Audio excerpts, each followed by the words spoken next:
Here is the voice of the working class, Rick Smith.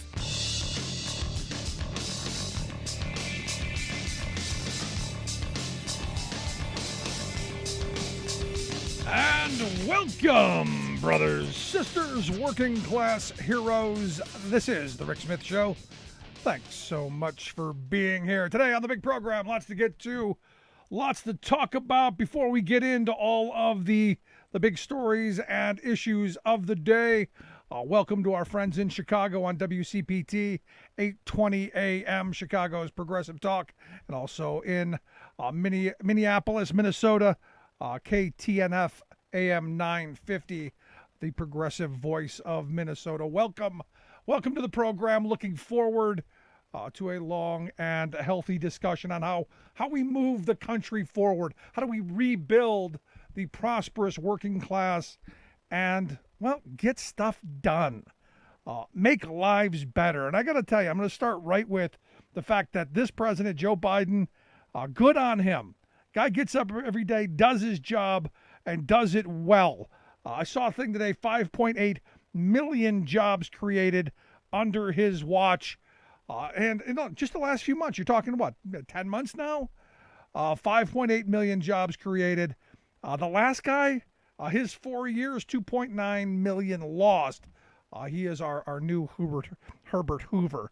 Also, jobless claims down, lowest point in 52 years. And you know what we don't hear? And this is the part that I really like about Joe Biden. And I wish he would be a little more willing to take credit. You don't hear him out there tooting his horn. You don't say, hey, look what I did. You hear him going, hey, how do we get more things done? How do we get stuff done?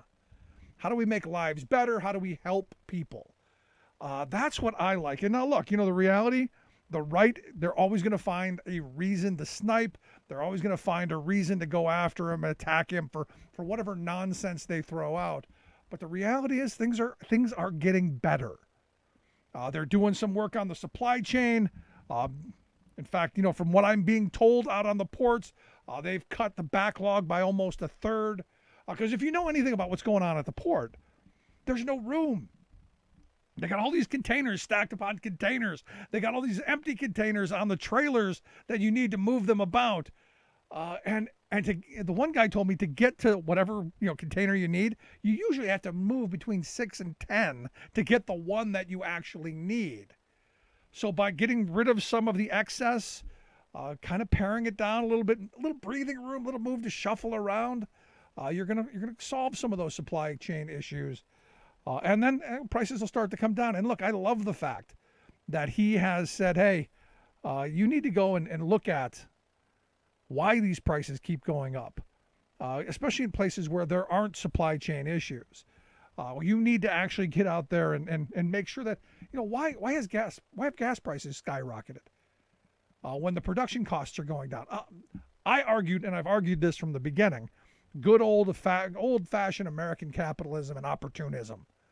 There's a good opportunity to not let this crisis go to waste, and that's what they are taking advantage of. So, I had to throw that out there. Good on Joe Biden, and good on the fact that he's not out there going, breaking his arms, patting himself on the back like the last guy would do. Now, here's some interesting news.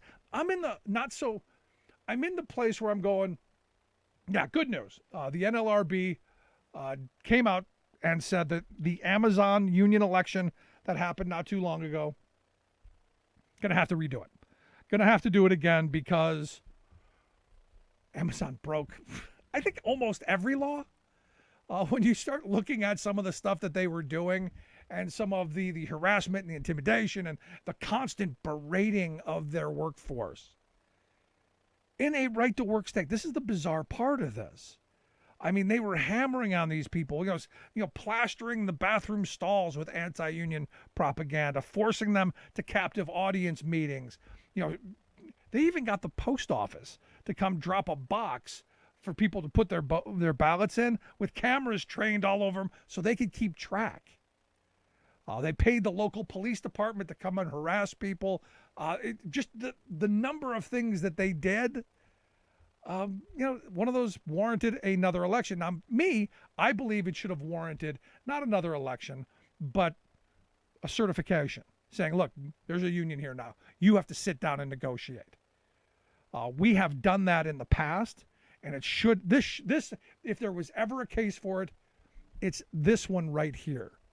And that's kind of where I'm at in this moment. But as the news story goes, the NLRB said that there should be a revote in the union election. The union was happy, said, look, this is what we've been saying all along. We want the opportunity to go back and do all this stuff. And look, I've been around this a while. Revotes generally don't go the other way. My problem here is that the unfortunate reality is that they got away with it. And there's no one holding them really truly accountable for the things that they're doing.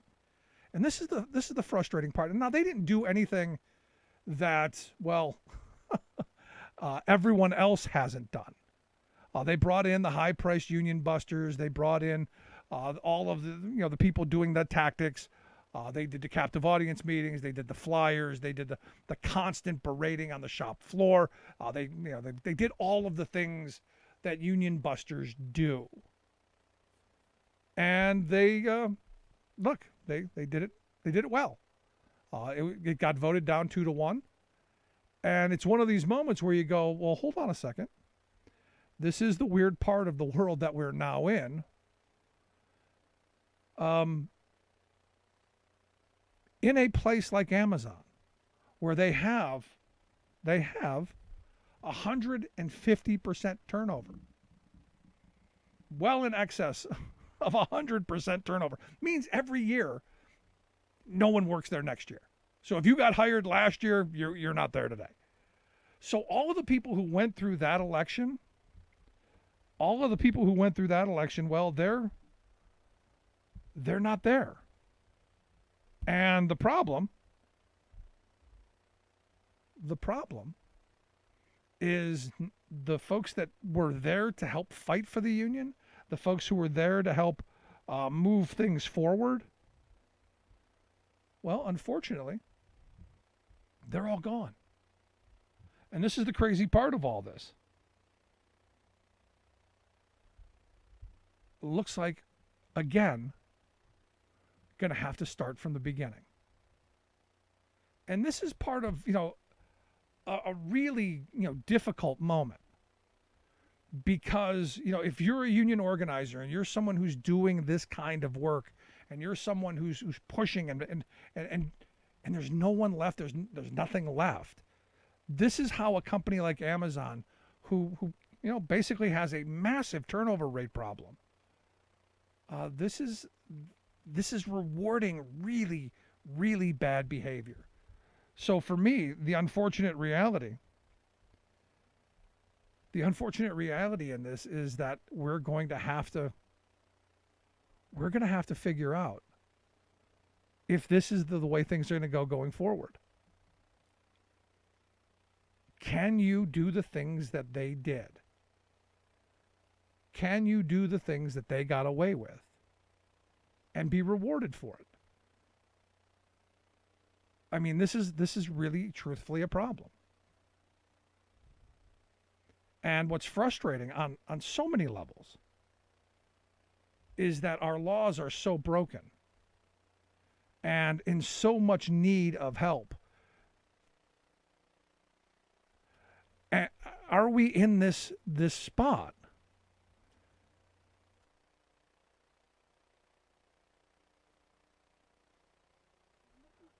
Are we going to reward that kind of behavior? And sadly, the reality, are we going to let that happen constantly? Is that going to be the new normal? And what's frustrating to me is, sadly, that, quite frankly, could be our new normal if we don't get some things done. Now, there's some good stories going on across the country. There's some great opportunities. There are some things that I think are really important and can be really helpful. Are we going to get them done? Look, I look at what's going on there in Alabama, and you got to ask yourself, is this what we want? So it's going to be interesting to see how this revote goes, especially, like I said, with a company that's got 150% turnover rate, and I guess we're going to reward bad behavior. But I got lots to get to here. Before we go on to the next segment, we're in this great moment. Labor is seeing a revival. We had Striketober that led right into Strikesgiving, and now heading into, Merry Strikesmas maybe, which could take us into the new year. And that's why I have asked our good friend Sara Nelson to come talk with us. Sara is the president of the Flight Attendants Union, the American Flight Attendants Union, the AFA. Sara, thanks for taking time for us. Hi, Rick. Thanks for having me. I appreciate you taking time for us. I'm really excited about the fact that we're in some interesting places right now. The fact that you've got the NLRB coming out right now and saying we're going to have to redo an election. I think that's a good something. I wish they would have said no new election. We're going to impose a union. But we're in interesting moments, aren't we? Yes, we are. And I just sent some AFA organizers down to help out in Alabama.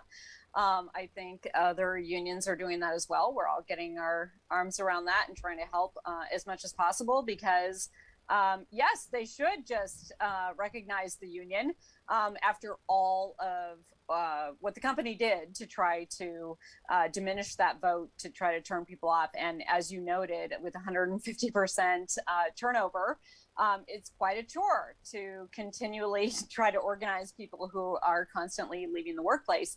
And let's recognize from the beginning, Amazon hired an extra 2,000 people to try to pad the list so that they couldn't even qualify for an election in the first place.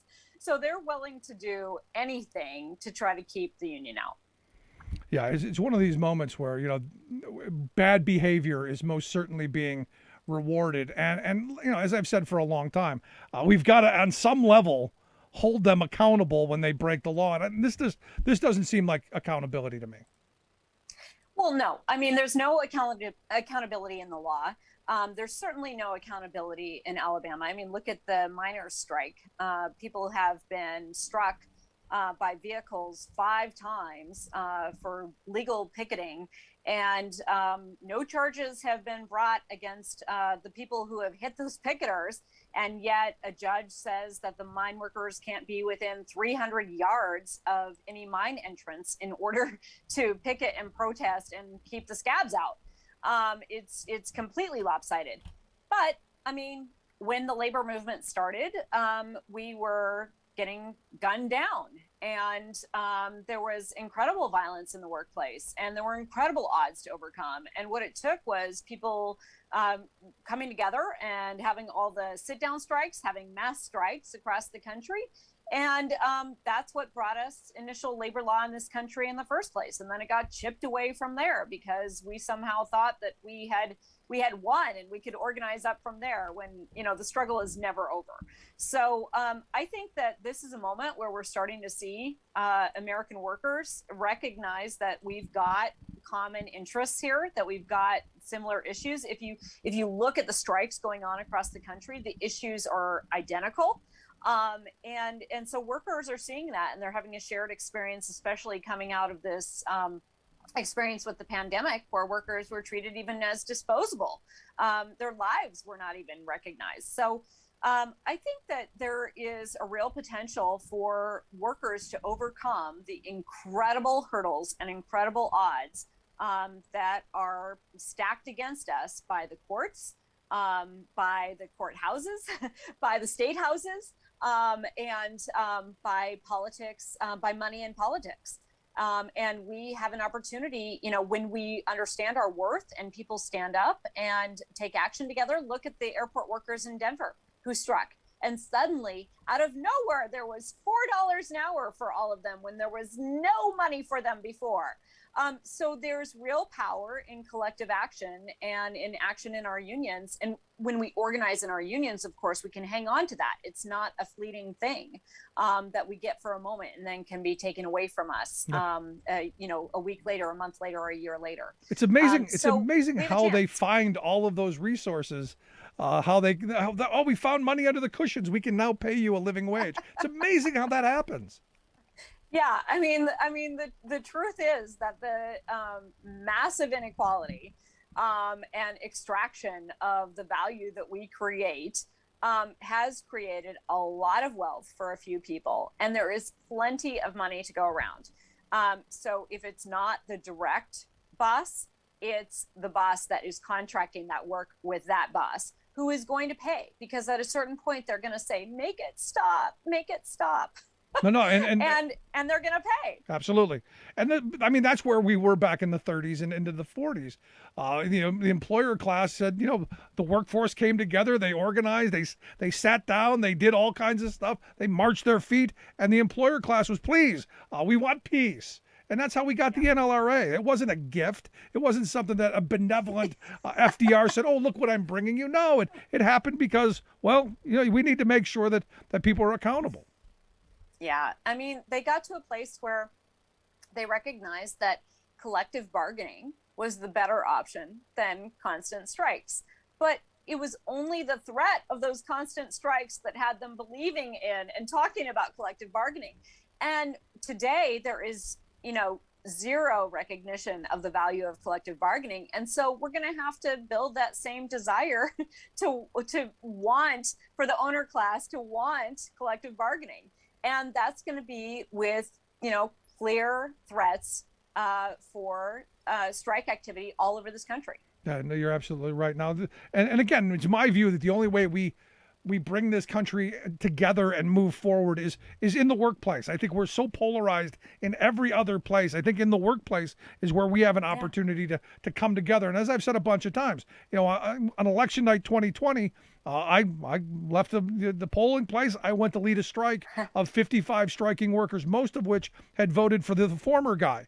But they were fighting the righteous battle, better wages, hours, conditions, and all of that stuff. To me, that's the way forward. Well, and that changes things, and that has us talking with each other instead of tearing each other apart. And that's where we're going to find solutions. That's where we're going to find our way forward. And exactly. The truth is that Can you hold that thought? You got to take a break right here. Hold that thought. We'll be right back. You're listening to The Rick Smith Show. We're right back after this. I'm Rick Smith, and this is Labor History in 2. On this day in labor history, the year was 1937. That was the day the National Labor Relations Board began hearings on an unfair labor practice brought by the International Mine, Mill, and Smelters. Mine Mill had been fighting the union-busting tactics at Eagle Pitcher Lead Company. The union had been organizing lead and zinc miners in the tri-state area of Kansas, Missouri, and Oklahoma. During the Great Depression, they built the union by emphasizing safer working conditions, stressing the hazards of silicosis and tuberculosis.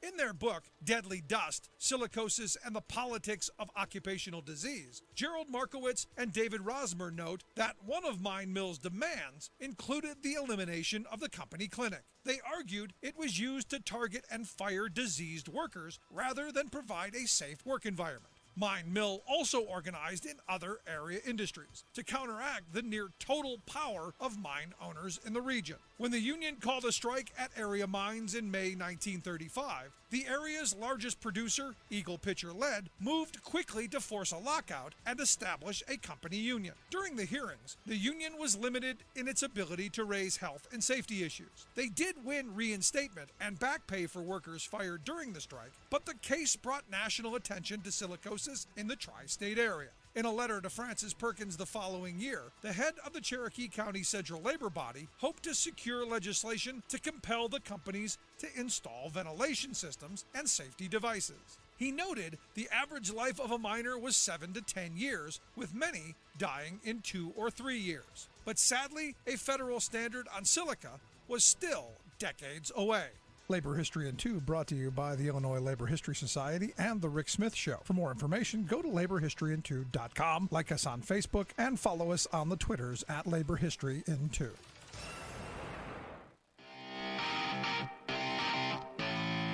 Welcome back to the Rick Smith Show. Now, here is Rick Smith.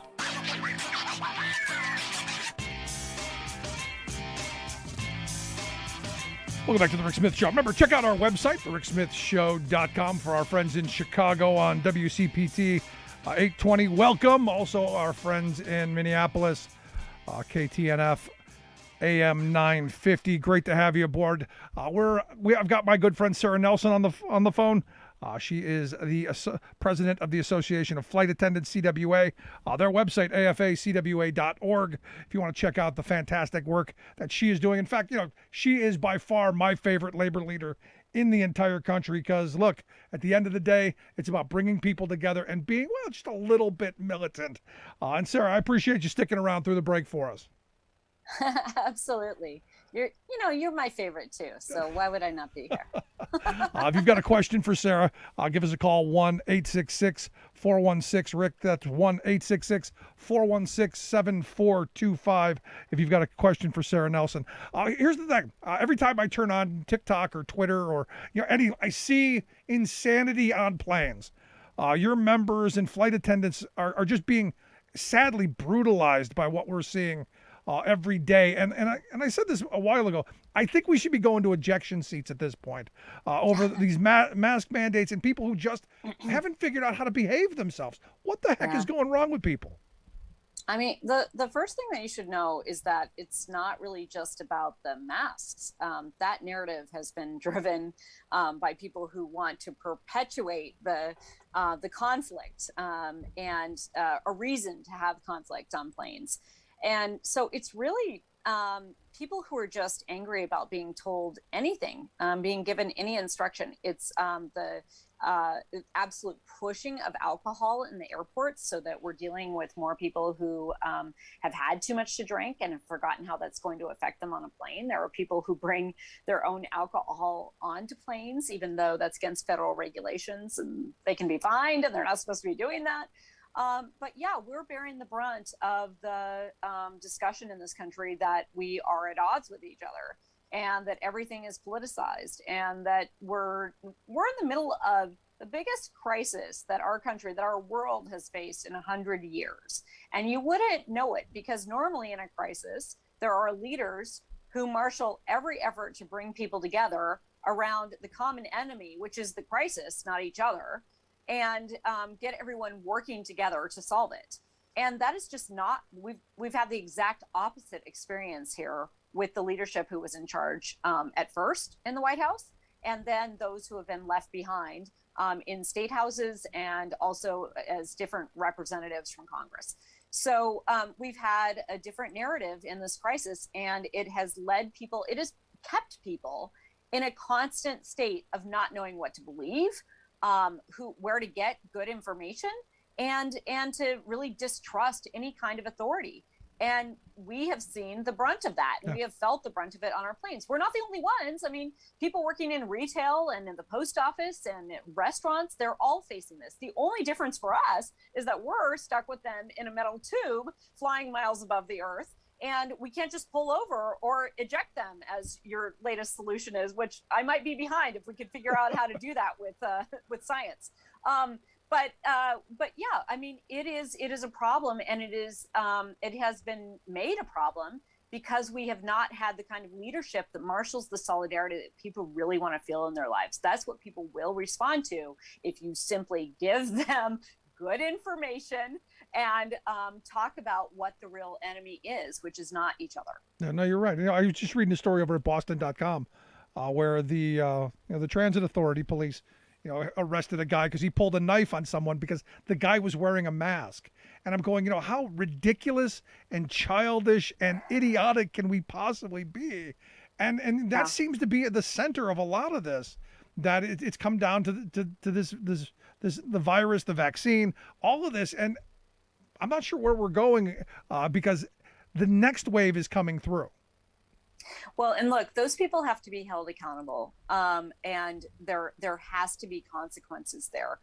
People who act out like this have got to go to jail. But I also, frankly, feel like they are a victim in all of this because they have been fed a line of BS that has made them act Looney Tunes. and act against their, fellow citizen who is in this with them. Gosh, if we could just build our unions, have a place where people come together around the issues that we all recognize as common issues in the workplace: safety in the workplace, the living wage. Oh, by the way, these are all the things that the union busters have in their handbook are buzzwords that, might mean that a union is coming on. So look out for those and be careful about that. And then tell people that they shouldn't be for a living wage for themselves, which is kind of hilarious, except that it works. But if we can form more unions and we can have the ability for workers to come together and feel that they have a sense of power to change their own lives, then we have a chance for people to come together and talk who otherwise might not. Yeah. And we have a chance to heal this country and move forward together. No, and it's something we desperately need. Do you think, as I do, that a lot of the polarization that we see is because a large segment of the population has kind of been left behind in this economy? And that they're more susceptible to fall for the others' argument, for the divisive tactics that keep popping up. Yes, absolutely. I mean, when we squeeze people dry, and then we act as though their voice doesn't matter, they're going to listen to the first person who comes along and tells them that they matter, whether they're selling them the Brooklyn Bridge or actually trying to feed them a hot meal. So it's a problem when you stretch people that thin and when you treat them as disposable and you create an economy that perpetuates that. That is a problem, especially if you're not willing to address those issues. And that's why, the agenda that's on the table right now before Congress is so important, because we have to do things for regular people. And a lot of people want to have the enemies. So we want to talk about taxing the rich in order to do these things. We should tax the rich. We should tax the rich just because it matters for our democracy. But we don't have to tax the rich in order to do good things for the people. Look at the difference between these plans and the size of the military budget. We have the money to do good things for the people. And when you do good things for the people, this reminds me of when I was in Minneapolis the day before Election Day. And I asked my cab driver, so what's your plan to vote tomorrow? And he's like, oh, Election Day is tomorrow? And I said, yeah, what's your plan to vote? And he said, well, that's when I'm going to be doing my other job. And so I don't think I'm going to be able to vote. I mean, if you keep people that busy and that desperate and they don't think that the elections have any consequences for them, right, for themselves in their own lives, they're not going to participate. And that's the whole point of stopping these programs. That, the GOP knows that when you break down government, when you break down any kind of safety nets, when you break down any programs for regular people, people are going to check out. They're not going to think that government or any of this process has anything to do with them. And that's about then becoming demoralized and checking out and thinking that they have no power in their own lives. When we give people the ability to understand that they can take on their employers, make a difference right there and then, they're much more likely then to also participate in our democracy. And so the two go hand in hand, and we've got to do the things that help the people on the front lines, that give people the ability to have childcare, to be able to go to work, that give people the ability to care for a sick parent or a sick child and not have to lose your job during that time. And if we don't have those programs, then we're not going to have people who understand what this democracy is to them. No, you're absolutely right. And we have a media culture that focuses on, I think, on the if it bleeds, it leads mentality. And I point to this most recent story written by Judd Legum over at Popular Information at his Substack. He pointed out that one of the stories in San Francisco of a guy filling a garbage bag full of stuff. Somewhere, I guess it was worth between $200 and $1,000. It was reported on some like 300 odd times between June 14th and July 12th. But when Walgreens got caught stealing from its employees, and we're talking millions of dollars, back in November of 2020, when they paid $4.5 million to settle a class action suit, it got one story. And you go, am I missing something here? Well, no, you're not, because the truth is that people can identify with the one person and they can say, how could he, how could she? And they can feel better in their own lives, and we can use the shame game. And That's what keeps people from talking about the fact that they can't afford their rent. I mean, we poverty shame all the time to keep people quiet. And people can relate to those individual stories. They can't actually relate to this big corporation. There's nothing to relate to there. And so, they get away with murder essentially. Or they decide that they're going to just build a spaceship and go to the moon, or Mars.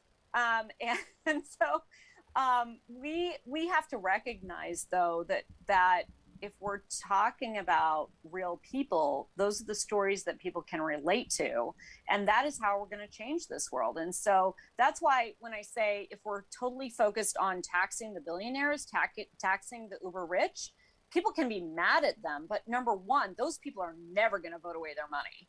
Okay, and so if we're putting that hurdle in front of us for doing good things for people, it's never going to happen. Right. But also, we can't relate to those people. Let's talk about the needs of the people on the front lines and what's happening with them. Let's talk about the fact that flight attendants who are facing this violence at work, 61% of the time, that's also accompanied with sexist, racist, or homophobic slurs.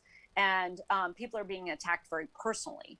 Let's talk about what people are going through and what it feels like then to put that uniform back on when they have to go to work, and take that on even before they go to work and feel the heaviness of that, and have their families say, are you sure you want to go? We don't want you to go. We don't know if you're going to be safe. Let's talk about those things and see how that affects people, and see how we can actually move people to demand from their representatives that we fix these issues. Yeah, so we should learn from that and organize around it. And I wish they would do in every workplace what has happened on airlines.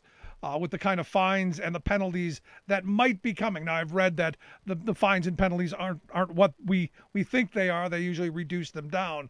But they're a lot better than the restaurant worker who's getting things thrown at her or argued with or spit on, or the insanity that we see in these places, which, I don't know why anyone does those jobs in this moment. And thank goodness they do, and I wish them the best.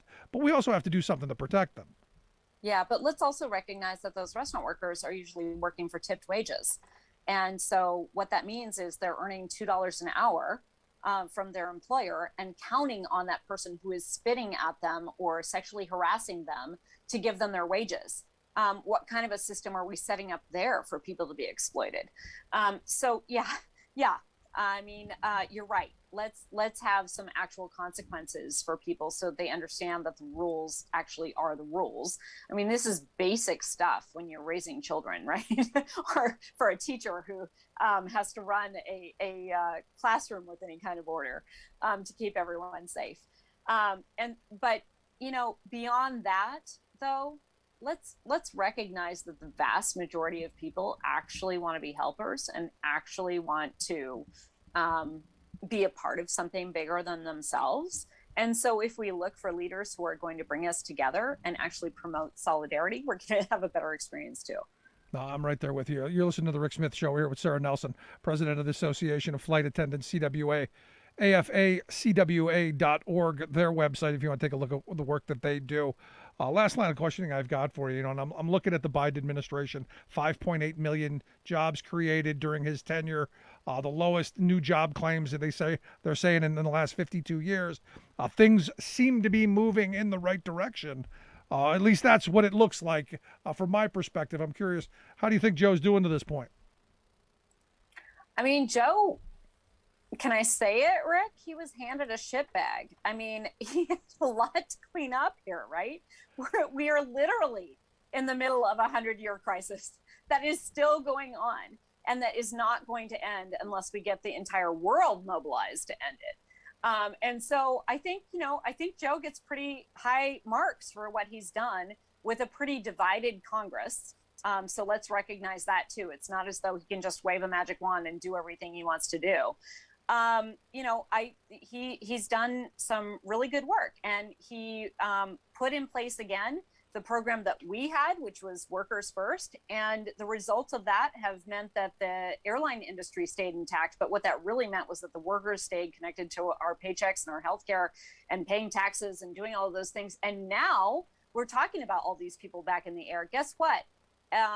Where we gave money to corporations and they could spend it, and they could decide how they were going to spend it, that's where we're seeing inflation.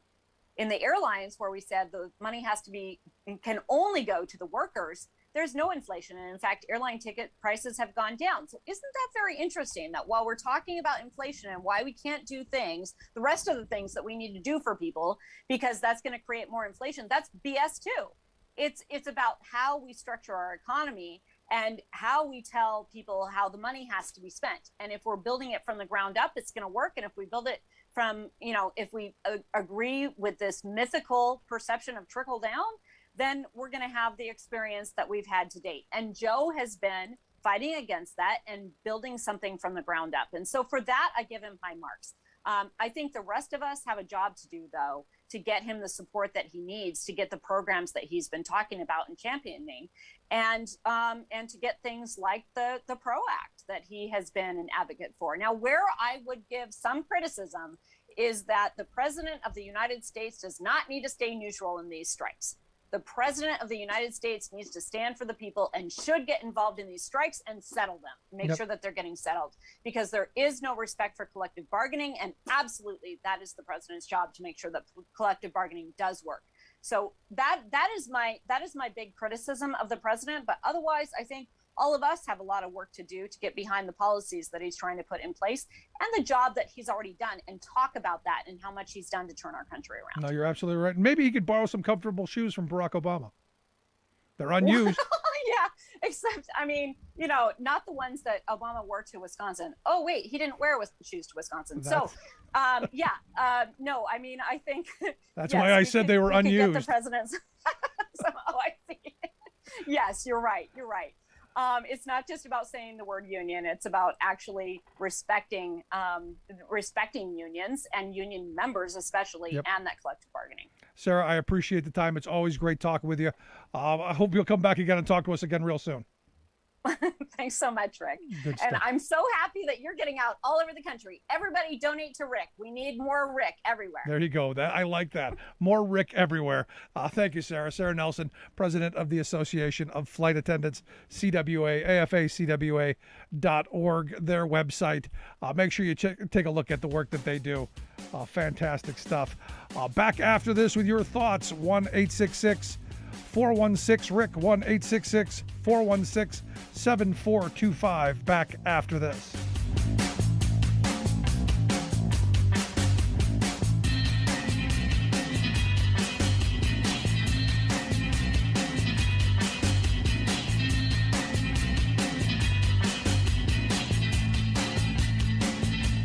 I'm Rick Smith, and this is Labor History in 2.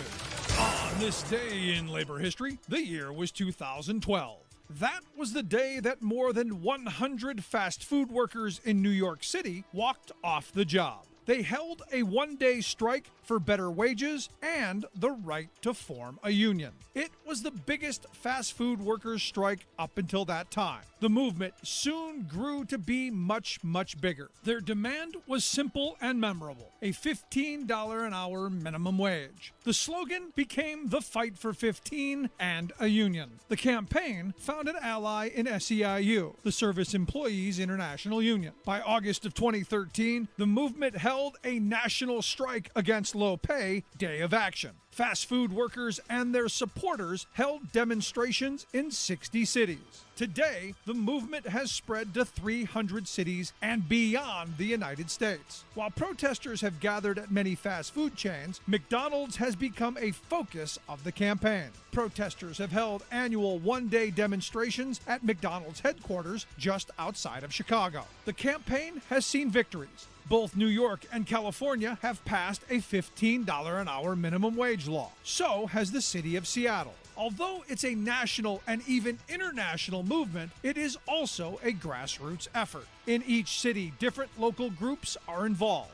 In Kansas City, fast food women workers have formed the Fannie Lou Hamer Women's Committee. They named their group after the civil rights champion. They take inspiration from her famous quote that she was sick and tired of being sick and tired. For many in the Fight for 15 movement, this sums up their involvement. It is a movement for the respect and dignity of workers and the right to earn a living wage. Labor History in 2 brought to you by the Illinois Labor History Society and The Rick Smith Show.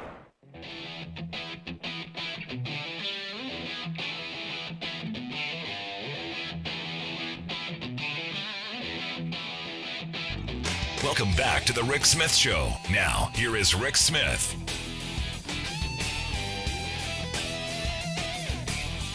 One 416 Rick. That's 1-866-416-7425. Got a question, thought, comment, something on your mind? Give us a call. I look at Sara, and Sara's, like I said, one of my favorite labor leaders in the country. Probably one of the most militant, activist labor folks that I know. And you couldn't pay me enough to do the job that her members have to do in this day. You couldn't pay me enough to get out and work in a fast food restaurant or in a restaurant or any service at this moment, given the fact that people are losing their minds. I'm not quite sure when that happened. I got to think it was being cooped up in the house for as long as they were. But we better figure out how to talk to each other again. Bad things ahead. Now I'm looking at what's going on, and like I said earlier, the new variant is coming along, and South Africa seems to be where it's coming from. In fact, over the weekend you heard the story of there were a couple of flights from South Africa, like 600 people on these flights arrived in the Netherlands. And evidently they detained most of them because there were 61 people who were detected having COVID-19. And, some of them, I believe, had this new variant. So what happens? All people try and sneak out. This couple, a married couple, I guess the guy is from Spain and she's from Portugal, I guess. They decided to break out of the hotel and they're going to find their way onto a plane. And the military police in the Netherlands went and drug them off the plane. Now, I'm not sure where they are. They haven't said. But, I guess better luck sitting in jail instead of a hotel. I don't know. But it's coming. And look, I think President Biden said today the Omicron variant is a cause for concern. He said not panic, not a cause for panic yet, but a concern. And I agree with him. Here's the problem for Joe. He's still dealing with the original virus because half of us are insane. Half of us are refused to get the vaccine, refused to socially distance, refused to wear a mask. And in fact, like I said, Boston.com, there's a story on a freaking train. Someone pulling a knife on someone else because they were wearing a mask. How insane is that? I mean, it's just nuts. Now, the president did come out and say there will be no new lockdowns, and there won't be. Trust me. There will be no lockdowns. Not going to happen. Because, the kookery is just gone beyond. But he followed that up with, there'll be no new lockdowns if people wear a mask and get vaccinated and do the stuff they're supposed to do. And here's what I know at this moment. They're not going to do it. They've shown that. And you've got these Republican states who are going to fight sanity. You've got these states who are going to fight and kick and scream to ensure that we never get past this. And I love what I saw on Fox News. I saw a Fox News clip where the guy's like, well, they're going to come up with a variant every time they need an emergency. No, you dimwits. A variant will pop up every time it jumps to another form because we're not vaccinating enough people. That's how this works. It gets stronger. And it's one of these things where, look, I remember, I get these really bad upper respiratory infections every year. And, the doctor said, did you finish the prescription? I'm like, well, no, I felt better, so I stopped. And he lost his ever-loving freaking mind. And he explained to me, sat me down, good doctor, sat me down and said, look, you've got to take the entire prescription so it kills everything, so that there isn't a bit left in you so that it becomes drug resistant. That's how we've gone from, do you remember the first time you took erythromycin or however it's pronounced back 20 years ago, the E-mycin? Oh, yeah, he goes, that's the reason we have a Z-Pack now, because it has grown. It's become drug resistant. This is the same kind of idea. And this is what's frustrating to me is that, we're not getting it. Now, a judge, a former guy judge, has temporarily blocked Biden's attempt to force a vaccine mandate. 10 states, Alaska, Arkansas, Iowa, Kansas, Missouri, New Hampshire, Nebraska, Wyoming, North and South Dakota, all sued. And now the court has said, the Trump-appointed judge said, nope, not gonna allow it to happen, because what his argument is, and I don't know that I disagree, that this should come from Congress. And this is where Congress has got to find, I don't know, a bit of sanity, something, just a little something. Now in New York City, they are reinstituting a COVID mask advisory for all times indoors. This is not a mandate. This is an advisory. So hey, stupid people, take it. It's a strong suggestion that we would like you to do that, and maybe buy a Tic Tac if your breath is that bad. It seems simple to me.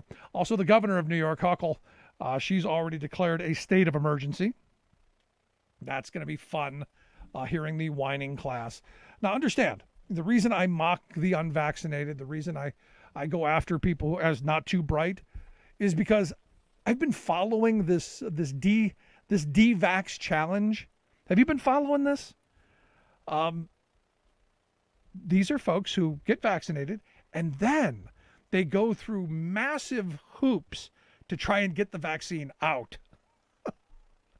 And you thought only kids were stupid doing these idiotic these idiotic challenges without parental supervision. Yeah, I mean, this is probably dumber than the cinnamon challenge or the Tide Pod challenge. I don't know if it's as dumb. It's probably, I don't know. It's up there with the teacher slap and the car surfing, which I guess those are challenges too. And there's a bunch of them. There's a bunch of insanity. But the D-Vax folks, they're doing bloodletting. This is, I was reading this story about this guy who evidently went and got vaccinated, and then they did incisions to let all the blood come out because he thought, genius, that by having these little cuts, it would let the blood flow out, and it would take it with you. It doesn't work that way. There were people who followed Trump's idea of the toxic bleach. There are a bunch of these things, all in the hopes of I'm going to trick the system.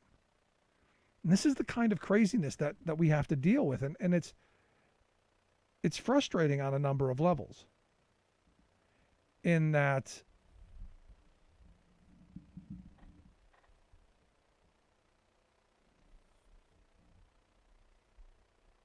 where we are and where we're going is really dangerous. I got lots to get to. Going to take a quick break, I guess. Let's not take a break here. If you got questions, comments, thoughts, I'd love to hear it. You can give me a call here, 1-866-416 Rick, 1-866-416-7425. I'm in this kind of frustrated mode, and maybe you are too. If you're wondering, we're dealing with a new computer system. The new computer system with the new tie-ups to the new stations is causing a little tech issue that we're dealing with as well. So if I seem a little distracted, that's where I am in this moment. Maybe it's somebody with one of the anti-vax folks screwing with our system. Not quite sure, but it's one of those things where all chaos has broken a little bit loose and made me go a little off track. But we're in this moment, and maybe you've had this moment as well. And I'd love to hear it. You can give me a call, 1-866-416 Rick, 1-866-416-7425. Whether you're in Chicago, Minneapolis, Harrisburg, anywhere across the country, we want to hear from you. I had this weird moment, and it's been a lot of years since I've had some kind of insanity like this, where I'm driving with my son, and it's the weirdest kind of moment where all of a sudden there's someone at your window screaming at you, screaming obscenities, threatening you, Not even sure what set the guy off. Major road rage incident. The guy was losing his mind. And, I had to, I reached out the window to push the guy away because he was, he was almost in the car on me.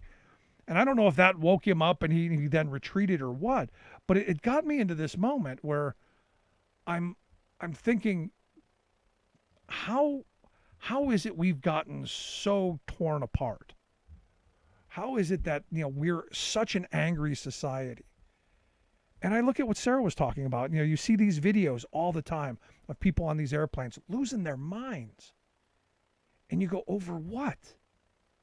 A piece of cloth on your face? Because someone wants you to protect yourself? I mean,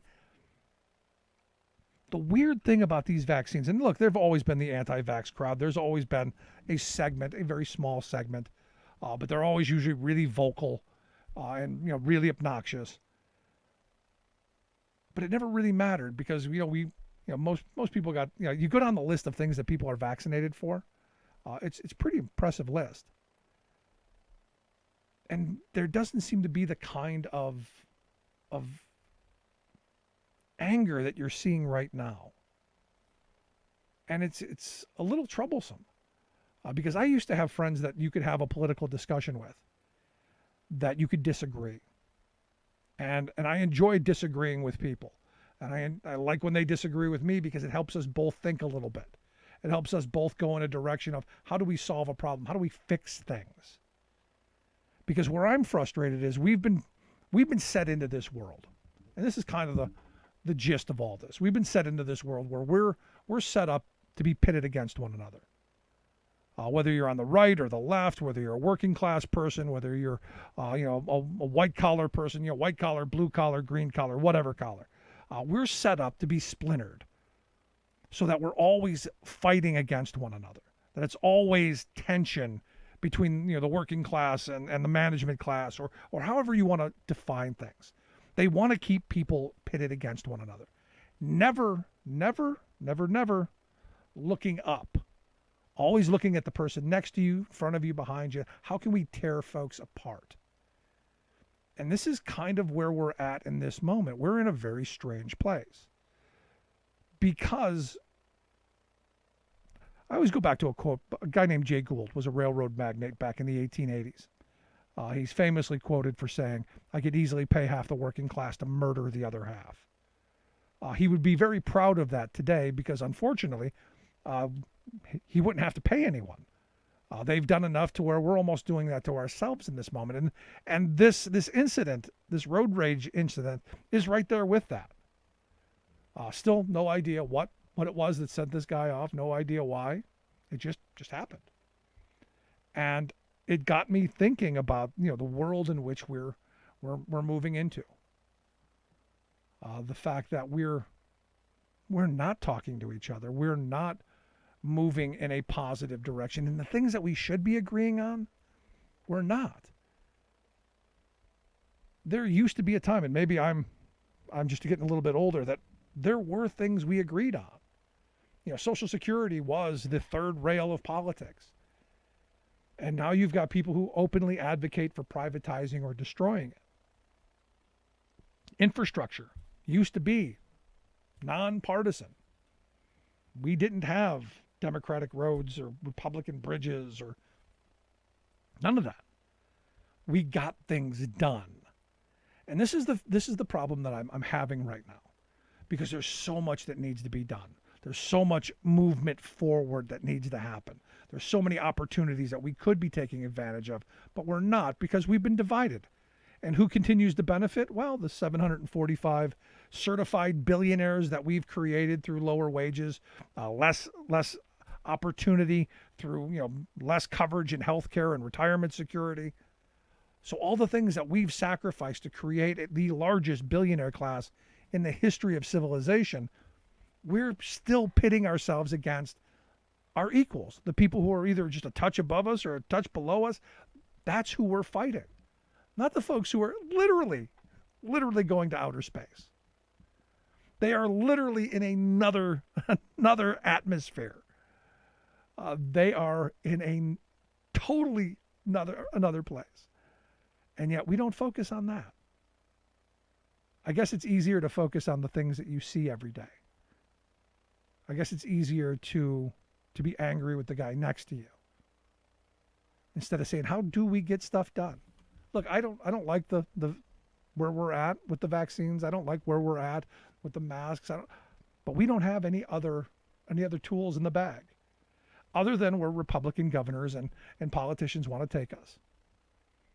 More people getting sick and more people dying. And maybe that's what it's going to have to take. Maybe that's the future of all this. I'm not quite sure. Maybe the future is more pain and suffering, more destruction. But I'm worried because this new variant, if what I am seeing is true, what the people that I view as experts, what they are seeing and telling me are true, we're going to have a rough winter. It's going to be difficult. Will we get through it? Yeah, we'll get through it. We're just going to lose a lot of people. And will it be you? Will it be me? Maybe, probably not. Maybe not. But it's going to be somebody. And the question then becomes is my right to not wear a mask, does that supersede your right to live or vice versa? Does your right to do whatever you want supersede my ability to live? I don't think so. But that's what we're being told, isn't it? Especially by the loudest, most obnoxious characters on the plane or in the restaurant or at the gym or wherever we want to be. We're in curious times, and we've got a lot to work on. But I'll tell you, I have some hope. I have some hope because I know people who are working every day, diligently every day, to move us forward, to get the things done that we need to get done. There are some who are saying, well, we just need better messaging. We can reach people who are on the other side with reason and with sound thought and with good policy and good investment. I don't know that I buy that, but I know that if we organize and we move forward and focus on the light at the end of the tunnel, I think we can make this a better place. I think we can do better things. Just my thought. I'd love to hear yours. You can email me, rick@thericksmithshow.com. Tell me what you think. Also, you can download the podcast. The podcast right there at the website. Also, get the app on your smartphone. Take the program on the go wherever you go. Thanks so much for tuning in. We're going to take a quick break right here. Back with Hour 2. Stick around. You're listening to The Rick Smith Show. We're working people. Come to talk.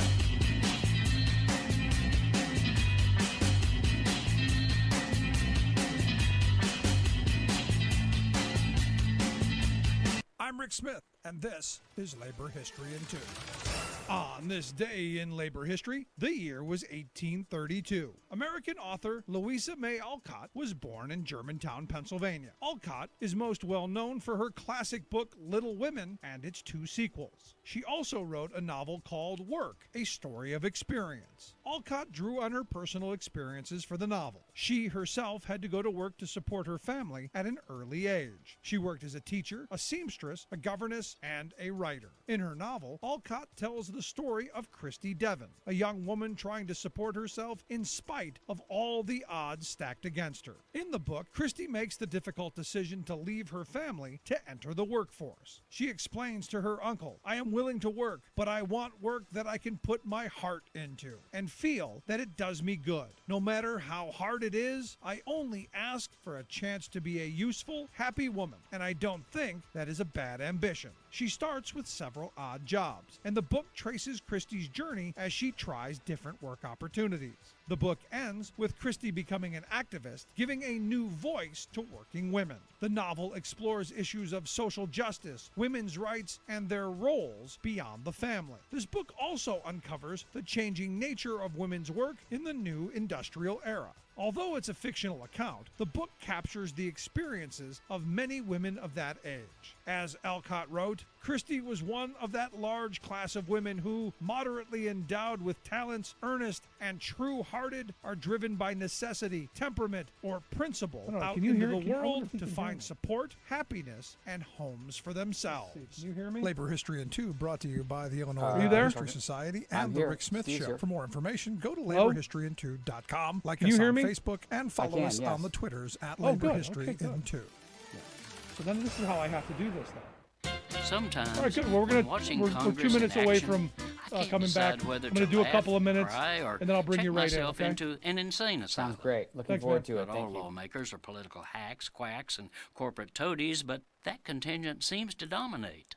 Most infuriating is that while purporting to represent the people, Congress routinely does what the American majority does not want done and fails to do what people do want.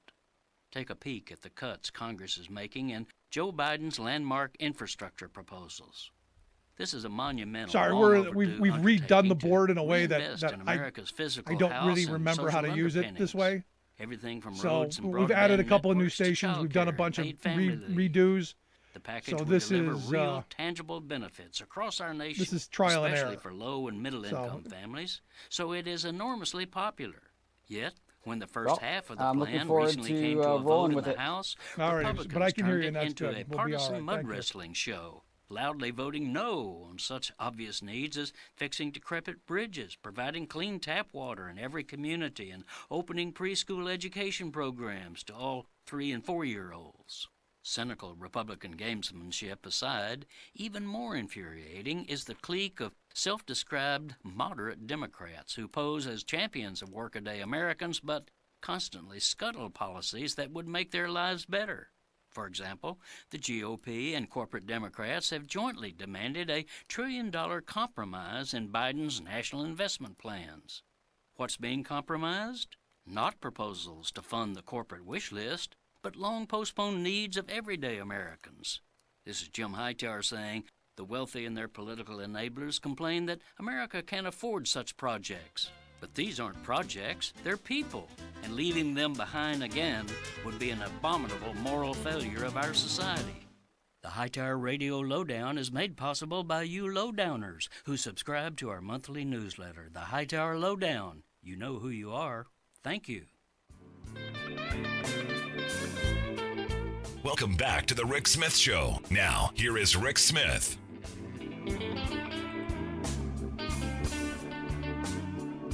Welcome back to the Rick Smith Show. Check out our website, thericksmithshow.com. Questions, comments, something on your mind, you can email me, rick at thericksmithshow.com. So, you may remember January 6th, that little insurrection thing that happened.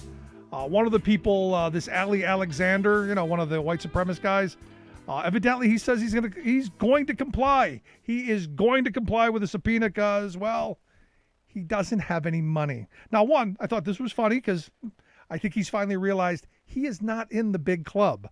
While Steve Bannon has taken hey, I'm going to fight this as far as I can. We're going to make a media circus out of this. It's all going to be about me because he's got really deep pockets. Well, Ali says, nope, he doesn't want to go to jail. So under the threat of imprisonment and spending a lot of money that he doesn't have, he will be privately deposed before the committee sometime in December. And look, we need to be deposing more of these people. And I want to see that in public. This nonsense that it gets to be behind closed doors. Sorry, I don't agree. But it is what it is, and we'll see where it goes. Now, as I said in the last segment, the reality is we've got some messaging problems. The fact that Democrats, I don't think, have done a good enough job of selling their infrastructure bill, and especially not the Build Back Better plan. We got a lot of work to do, and here to share some thoughts on how maybe we can do a little bit better. I've asked Steve Pierson to come talk with us. Steve is the co-host of the Swing Left podcast, Swing Left's How We Win podcast. Steve, thanks for taking time for us. Rick, thank you so much for having me. I'm glad to be here. So what do you think of Ali Alexander saying, I'll be deposed?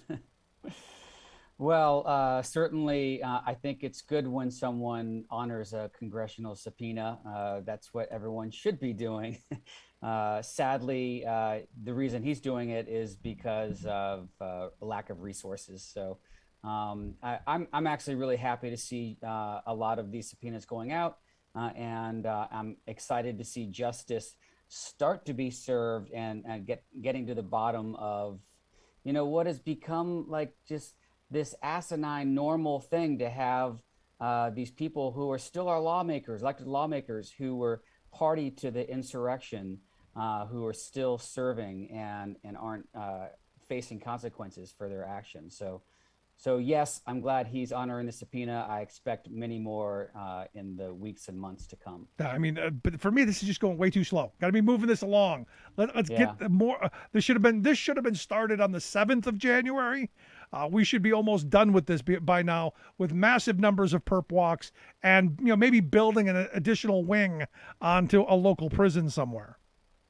Frustratingly slow for everyone, and I think it's important. You talked about messaging too. It's really important that we keep this to the forefront, and because justice does move slowly, and we want to make sure that in the public sentiment that this doesn't just slide into the background. This needs to be on the forefront of everyone's minds. No, you're absolutely right, and it's the right completely understands how to do narrative.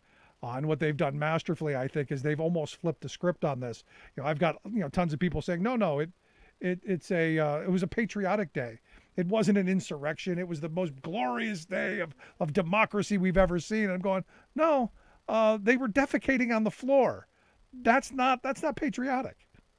Yeah, they weren't a bunch of tourists checking out Congress. I've been to the Capitol as a tourist, and it didn't look like the video that we've seen, and more video keeps coming out, and it's frightening. It's awful. Nothing like that has happened in our country. The audaciousness of it. It is absolutely an insurrection. It was not a tourist visit to our Capitol. No, it's crazy. Just crazy. You're listening to the Rick Smith Show here with Steve Pierson, co-host of Swing Left's How We Win podcast. If you've got a thought, a question, comment for Steve, give us a call, 1-866-416-RICK. That's 1-866-416-7425. In looking at this, Steve, the messaging that came out of the Rittenhouse trial, and I'm sure you've paid a lot of attention to this. It was all about self-defense. He was defending himself. And look, I agree. He was defending himself, but nobody really seemed to bother with the other side of this. This is a kid who went looking for trouble and found it, and there's no repercussions for doing that. And this is where I kind of have a problem with where things are going, because it seems to me that we're glorifying vigilantism and idiocy like we saw. Well, that's the scary result of that verdict. And it wasn't an unexpected verdict. And for anyone who watched the trial go down and watched the clear bias of the judge in that trial, it was the verdict that we expected, but still very jarring to see it play out that way.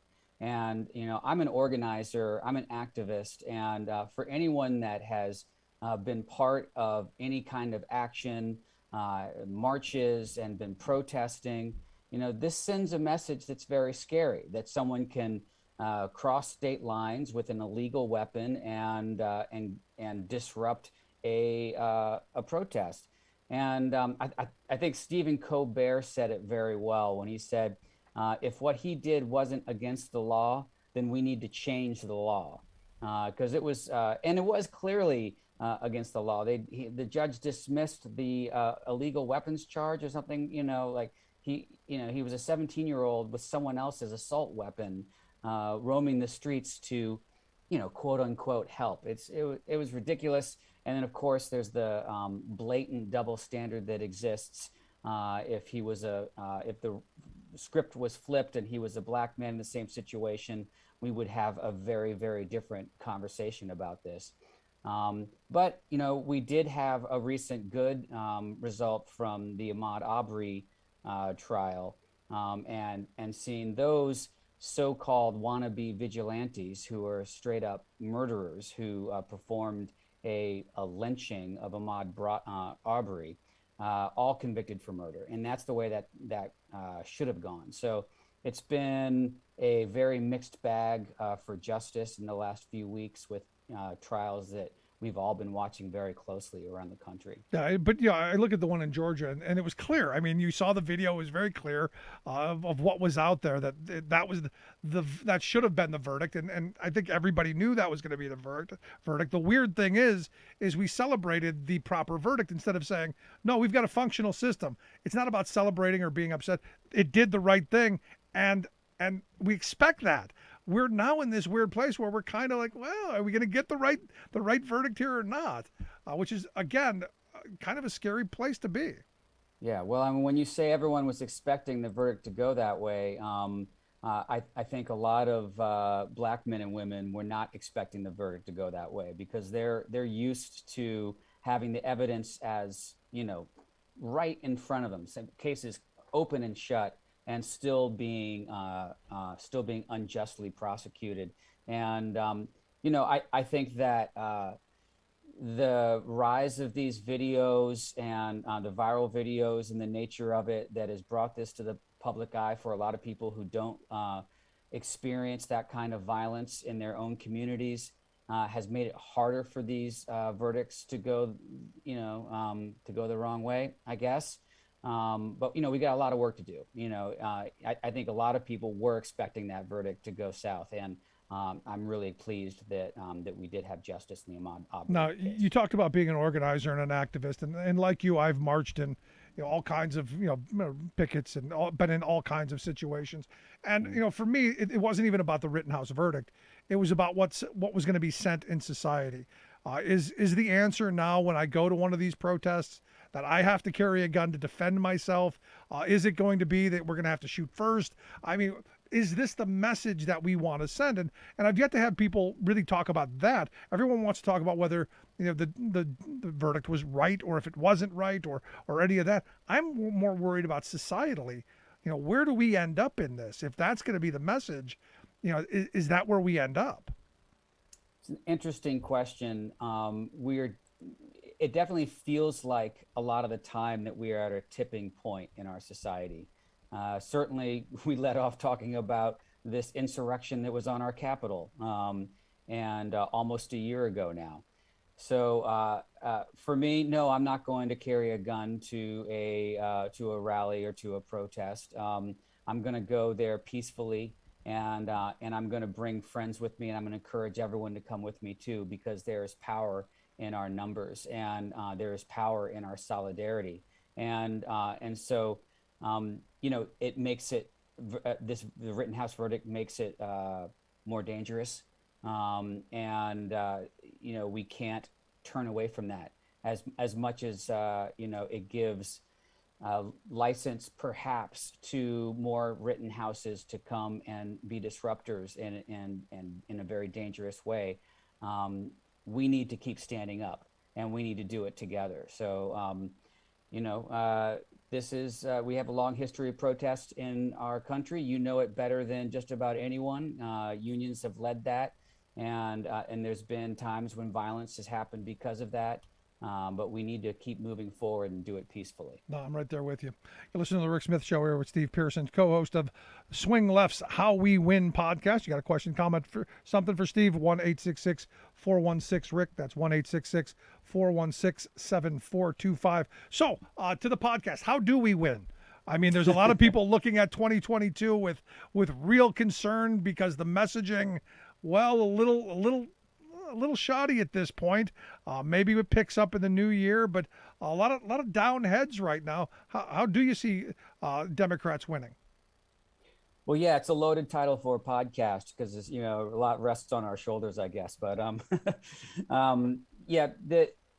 there is a lot against us in the midterms.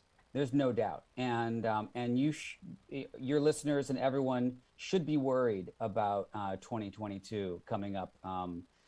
Less than a year now, the midterms, and historically, the party that's in power gets us shellacking in the midterms. We have a slew of anti-democratic voter suppression bills that the Republicans have passed in states all over the country. We have gerrymandering run rampant with redistricting happening right now.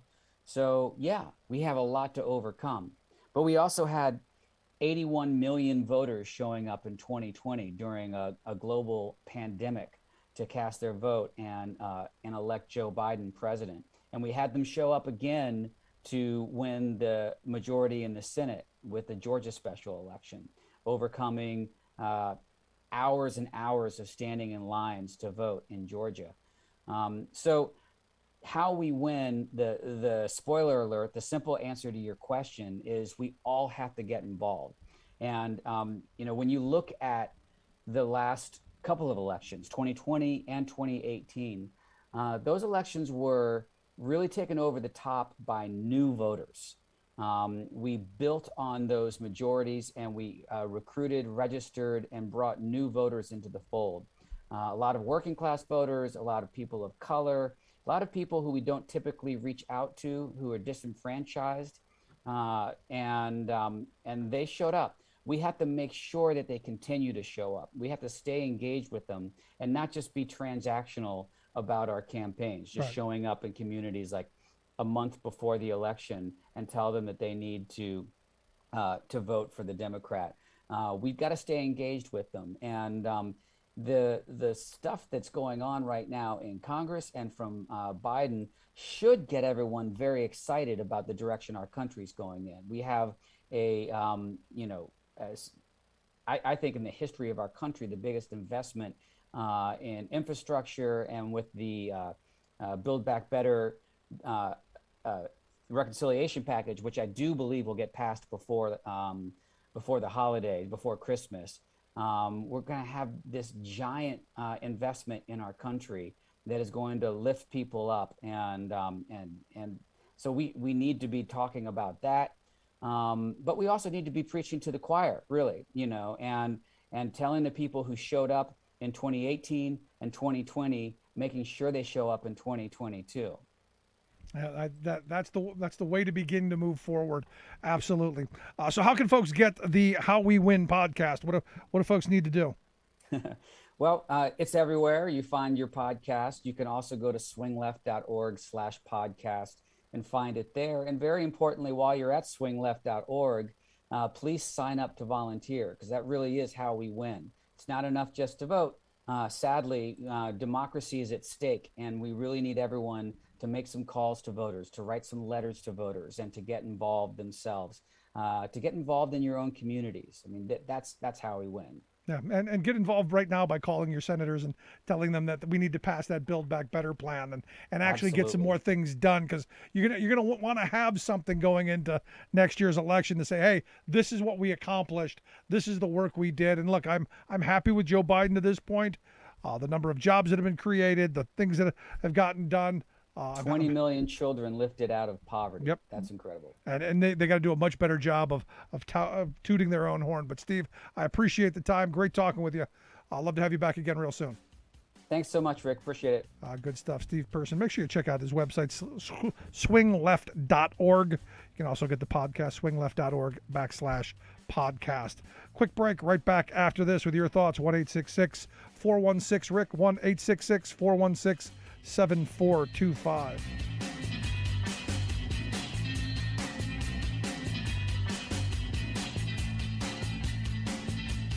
I'm Rick Smith, and this is Labor History in 2. On this day in labor history, the year was 1937. That was the day the National Labor Relations Board began hearings on an unfair labor practice brought by the International Mine, Mill, and Smelters. Mine Mill had been fighting the union-busting tactics at Eagle Pitcher Lead Company. The union had been organizing lead and zinc miners in the tri-state area of Kansas, Missouri, and Oklahoma. During the Great Depression, they built the union by emphasizing safer working conditions, stressing the hazards of silicosis and tuberculosis. In their book, Deadly Dust, Silicosis and the Politics of Occupational Disease, Gerald Markowitz and David Rosmer note that one of Mine Mill's demands included the elimination of the company clinic. They argued it was used to target and fire diseased workers rather than provide a safe work environment. Mine Mill also organized in other area industries to counteract the near total power of mine owners in the region. When the union called a strike at area mines in May 1935, the area's largest producer, Eagle Pitcher Lead, moved quickly to force a lockout and establish a company union. During the hearings, the union was limited in its ability to raise health and safety issues. They did win reinstatement and back pay for workers fired during the strike, but the case brought national attention to silicosis in the tri-state area. In a letter to Francis Perkins the following year, the head of the Cherokee County Central Labor Body hoped to secure legislation to compel the companies to install ventilation systems and safety devices. He noted the average life of a miner was 7 to 10 years, with many dying in 2 or 3 years. But sadly, a federal standard on silica was still decades away. Labor History in 2 brought to you by the Illinois Labor History Society and The Rick Smith Show. For more information, go to laborhistoryin2.com, like us on Facebook, and follow us on the Twitters at Labor History in 2.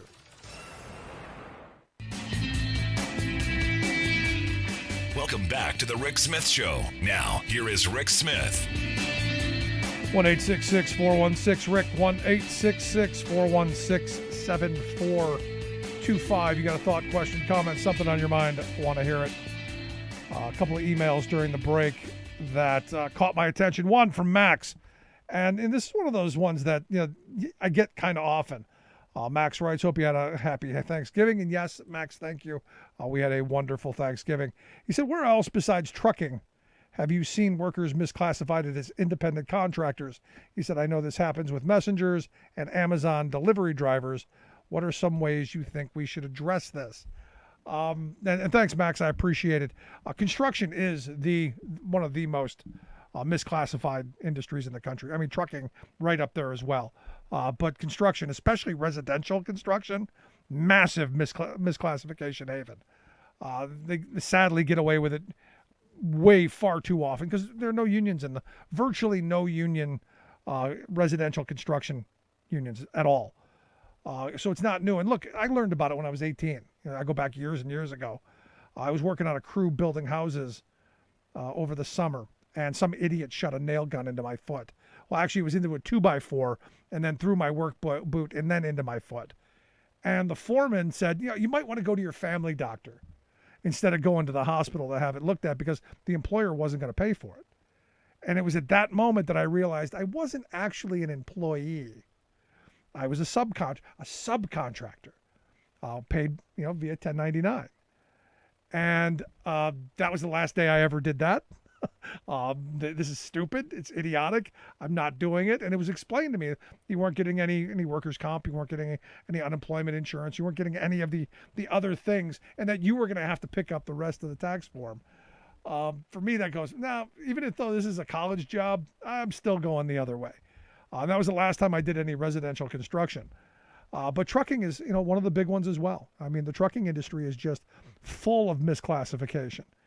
You've got companies out there that you have to wear their uniform, drive the truck with their name on it, take the packages that they tell you to take where they tell you and when they tell you. But somehow, magically, you are your own boss. Magically, you are the one who is responsible for all the costs, all the the maintenance, the tolls, the taxes, everything. And what's happened over the years is employers have gotten to a point where they go, look, I can move this risk along. You look at places like Uber and Lyft; they've built their model on cheating the employment system by telling you, hey, you can be your own boss, you can flip your app on and off whenever you want, but of course you have to do the work that we tell you, and you have to abide by a whole huge number of do this or we won't let you do anything. Cleaning services, another one. And really any of the service sector jobs, especially at the low wage end, they're the ones who are the most abused. And it's one of those things where you go, the sad reality is we've allowed low wage workers to be abused because our system doesn't care about them.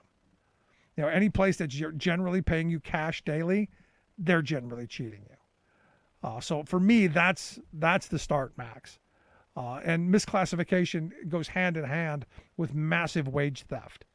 As I said earlier, there was a case of the guy in in San Francisco who, there was a cell phone video of him stuffing a garbage bag full of stuff at a Walgreens. And, there were hundreds of stories and thousands of comments and everyone's, oh, how horrible this is and how, we need to stop things like this. And this is the kind of crime that's destroying our country. And yet just a couple of months earlier, Walgreens paid like $4.5 million in a settlement of cheating their workers out of wages, stealing from them. And it got all of one story, one mention. I think it was Bloomberg Law that actually reported on it. But it didn't get onto Fox News. It didn't get onto MSNBC. It didn't get onto any of those other places. Because wage theft isn't, it isn't that guy that you see, stealing that peppermint patty. There was a guy in Philadelphia, stole 3 peppermint patties, spent 500 days sitting in jail, waiting a trial because he couldn't get the money to get out. He couldn't get bail money. Our system is really screwed up. And the criminals who do the biggest crimes, they get away with it. And if they get caught, it's a slap on the wrist. I look at this Amazon thing, where I started off at the beginning of the show. The National Labor Relations Board has said that they're going to have to run another election at the Amazon in Bessemer, Alabama, because of so many egregious violations and unfair labor practices. And understand, what Amazon did was no different than most union-busting companies do. Captive audience meetings, threats of closure, threats of diminished wages and opportunities, threats of being fired. You name it, they did it. Paying the cops a little bit of extra money to patrol extra, to keep those organizers in their place. Even got the post office to bring in a postal box, put a box. When was the last time you saw a mailbox on your street corner? They actually got the post office to bring one to their workplace so that they could follow who was voting and who wasn't. And the NLRB said, well, it's a bridge too far. Now what we need, you need to run a re-election. You go, but how is that going to punish them? Especially at a company that's got a 150% turnover rate. How does it punish the Amazons? Now, normally when you break the law, like they do, they have to post the dreaded notice, which says, oh, we won't do it again, we promise, until you catch us next time. That's a problem. We need major comprehensive labor law reform like never before. We are in this moment, folks, where if we're going to move forward, if we're going to regain the ability to have a prosperous working class, we need labor law reform. And Max, part of this is because misclassification has happened. Basically, all of our media culture is independent contractors. Now, we've always had stringers that do some work, but now it seems like the entire industry is moving in that direction. So what can we do? We need to pass something like the PRO Act. I say we need to undo all of the horrible of the last 70 years and go back to the original intent of the NLRA, and that is to allow people to join and form unions, to allow them to sit down and bargain. And when you classify someone as an employee, there's got to be a test.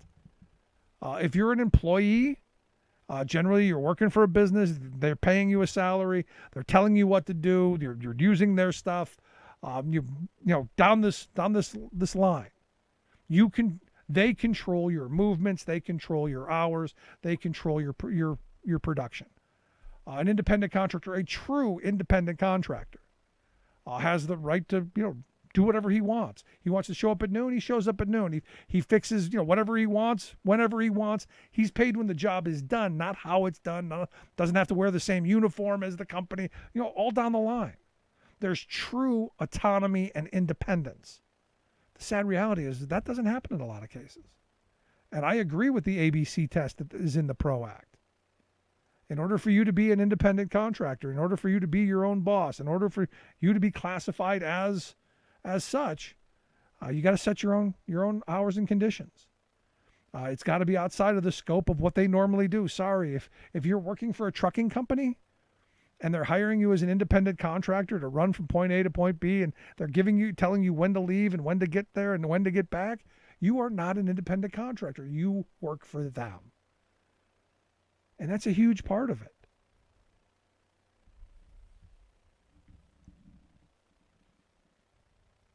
But we're in this moment where the moneyed interests have done such a good job. Really, they've done such a good job of convincing us that this is for our own good. That somehow you're going to be your own boss because it's for your own good. It's crazy. But that's what it is. I hope that answered your question, Max. Also got an email from Janice in New York. Janice says, Saturday a caller brought up massive cuts in police budgets as a reason he won't vote for a Democrat. I remember that. She says he does realize that the budget cuts weren't actually cut, right? No, he didn't. He really believed they went forward.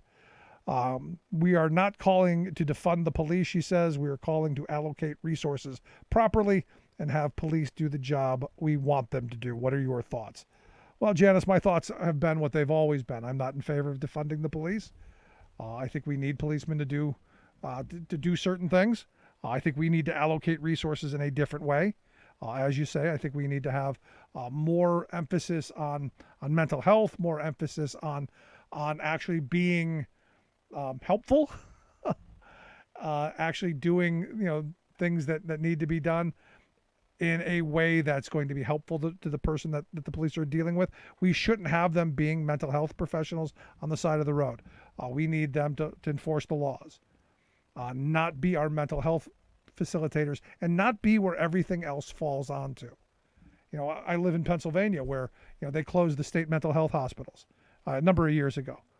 And the police departments they're now stuck with this idea that they have to be the ones, or they don't have a choice. They're the ones dealing with all the mental health issues, and it's really a problem, and it is really really kind of crazy. It just is. I'm not sure if you saw this over the weekend. I found it to be quite comical, and I can't wait to talk to my next guest on this. Greg Abbott, the governor of Texas. He tweeted out that Biden banned travel from South Africa because of the new COVID variant. He said that immigrants have recently been apprehended crossing our border illegally from South Africa. Biden is doing nothing to stop immigrants from South Africa entering illegally. Pure politics and hypocrisy. He does realize that South Africa doesn't touch the border of Texas. And he did take kind of a beating over this. I really don't think there's any person from South Africa walking across the border. Just a thought. And here to share some thoughts on the top stories of the day, our good friend, former Ohio Congressman and political analyst, Bob Ney. Bob, thanks for taking time for us. Yeah, thank you, Rick. So what do you think of this? Biden's not doing his job keeping those South Africans from crossing into Texas. Possibly one might come in. I highly doubt it. That's not traditionally the way that anybody from South Africa enters to fly all the way over.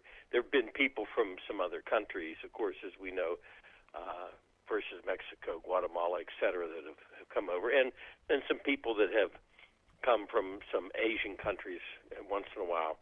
But the amount technically from South Africa, could there be one person? Yeah, maybe. I'm not going to say it wouldn't be one, but in general, are they coming over from South Africa? Absolutely not. Yeah, I'm going to say probably. I'm going to say not one. Yeah, I'm just going to give it just in case. Just maybe just hedging one. your bets a little bit. And that might have been 3 months ago. Yeah, okay? But there's not a flood. There's no caravan.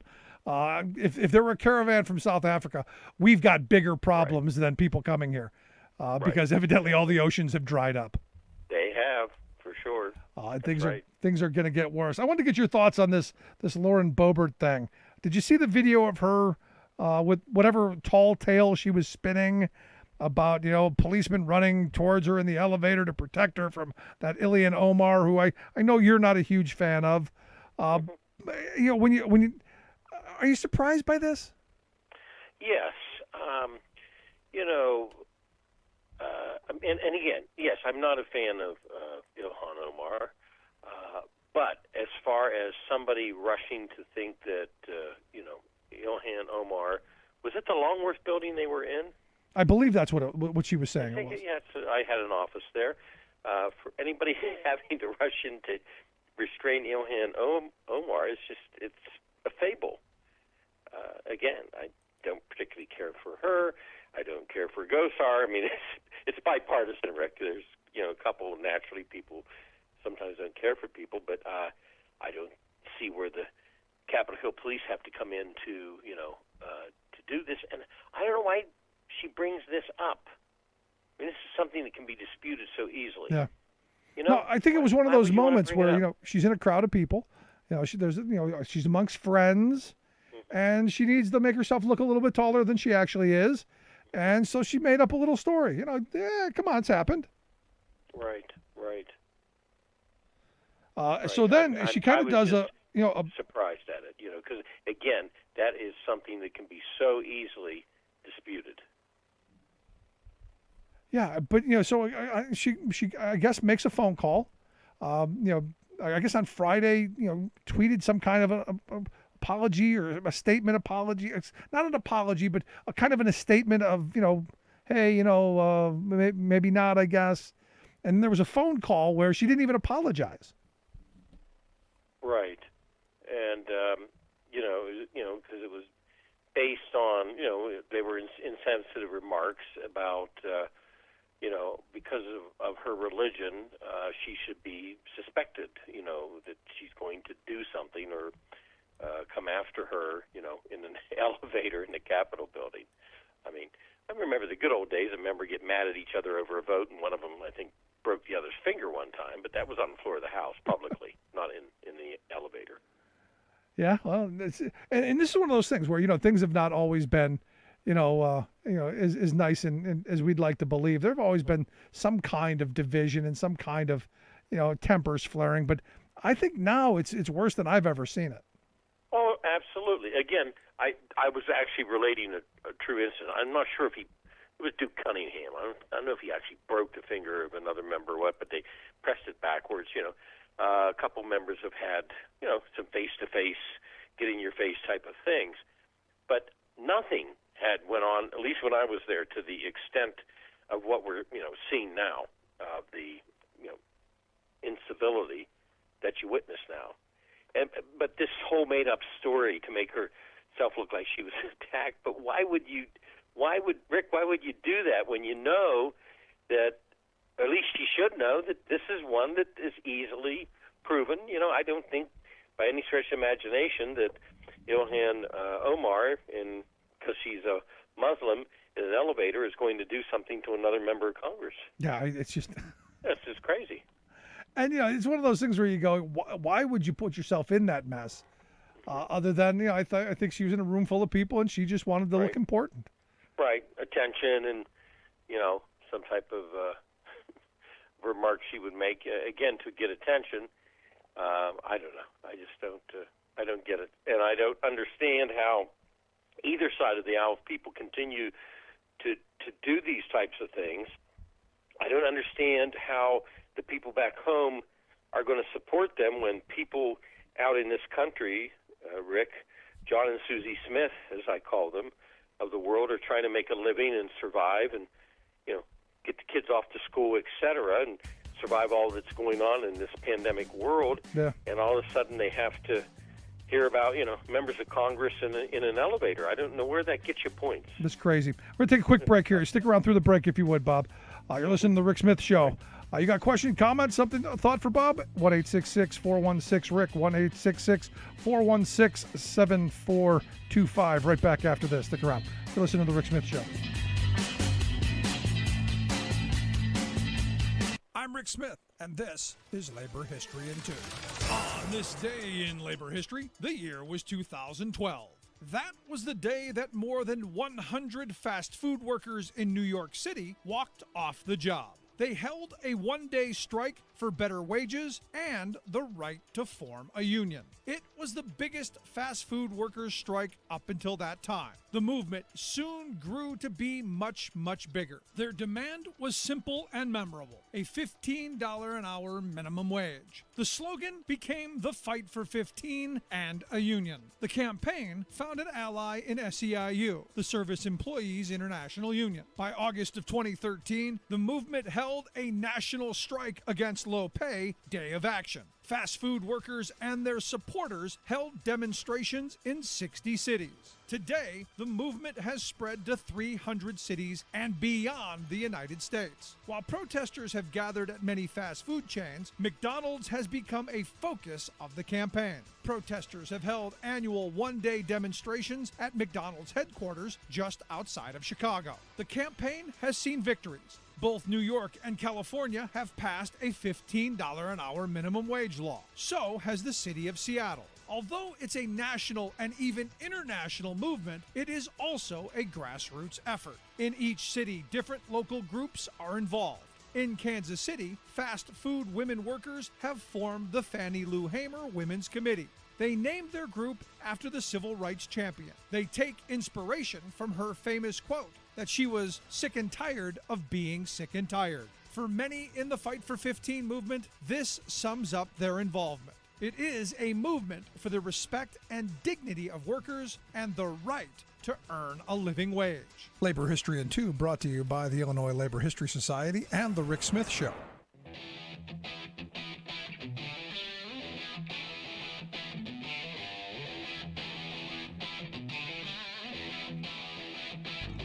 Welcome back to the Rick Smith Show. Now, here is Rick Smith.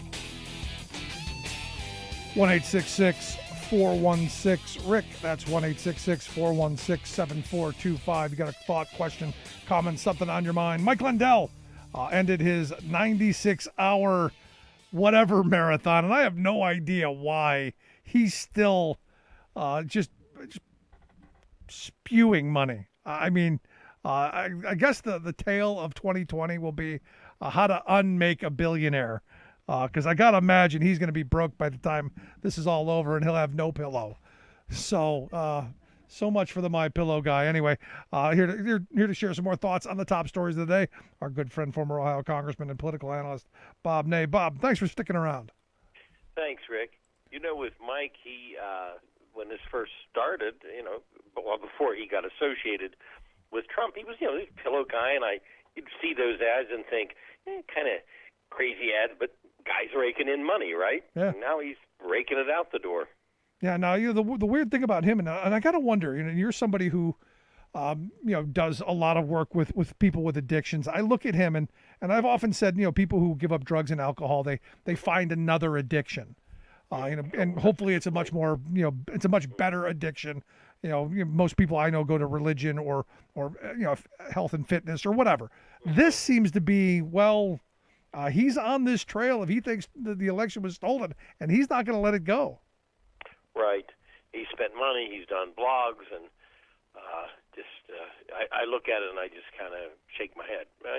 People want to believe in things. That's fine, but to carry this on, and if this is a theme that's going to be carried on into the next presidential election, good luck. And it's not a theme, by the way, and I can state this categorically, having been through processes and campaigns, Rick, where they say, this is the theme this upcoming year. And sometimes it's not. Most of the time it's not. It is not going to be a theme in midterm elections that they stole the election when it comes to congressional elections. Right. It's just not going to be a theme that will work. There's other things. No, there are many more other things. A lot of other things. And they'll the right is masterful at finding other things. And it probably won't be critical race theory like it was this time. They'll dream something else up to divide us because they do it well. You got to give them credit. They spend lots of money on think tanks and message machines and all of that to where they do it so much better than Democrats do. Although they're pre-fighting over the speakership already, though. Yeah. Well, it's going to be Trump, right? That's a mistake for them to get up in arms with McCarthy. Of course, McCarthy was beat for speaker once before, so I think it's just for their purposes, the more they continue this, that will hurt them. Yeah, the more they count their chickens. And look, keep counting, because I'm hoping that, that things get done. I'm hoping they get something done on the Build Back Better plan, that actually moves and people's lives start to get better right around the time. And that we realize, because look, I'm looking at the economy. It doesn't look that bad, Bob. I mean, the fact that, we've had some good job growth in Biden's, 10 months, you're talking about almost 5.9 million jobs created. Things don't seem all that horrible. Well, I was in a store today because, as you know, I also flip houses, and you could barely walk through the store because all the refrigerators and the cabinets and everything that we didn't have are all starting to come back in off the trucks. And seriously, that's a good sign, because now products, are coming. There's going to be inflation. The Fed is not going to, I don't think. Who knows? But I don't think they're going to raise the interest rate. So housing will continue. Housing is important, and then that will make a short-term blip on that, and then it could straighten out by spring. Inflation. Yeah. Now look, the story I saw the other day said about a third of the containers and stuff at our ports have kind of been thinned out, and that's a huge part of what's going on, is that they're so jammed that they have nowhere to go. And you know yourself, if you're caked in, you're not moving things around. If you got to move 6, 8, 10 things to get to the one you want, it's going to take time to move stuff around and get things out the door. And the more they thin that out, the more we're going to catch up.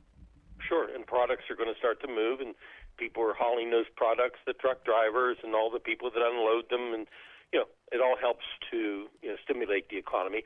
Throw in the transportation bill, which is going to be a big deal shot in the arm, on temporary jobs and then some permanent. So throw that in there. If they can get that out the door quick, to begin it, then it'll help. All right. Well, let's get to the big story. Evidently, a new variant. Omicron, I guess. Omicron. Right. It's coming. Joe Biden said, "Don't panic." There'll be no lockdowns if you wear a mask and do what you're supposed to do. But we know no one's going to do what they're supposed to do. So. Right. Well, with Omicron, the president has stopped travel from several countries, and South Africa, of course, being one. South Africa was a bit distressed in the sense that they said, "Well, we revealed that this was down here." Well, you have to. If you don't reveal it, it's somewhere, then you get found out. Of course, it's a problem. I think for the president, it's not hurting him what he's doing, but it's one of those things, darned if you do, darned if you don't.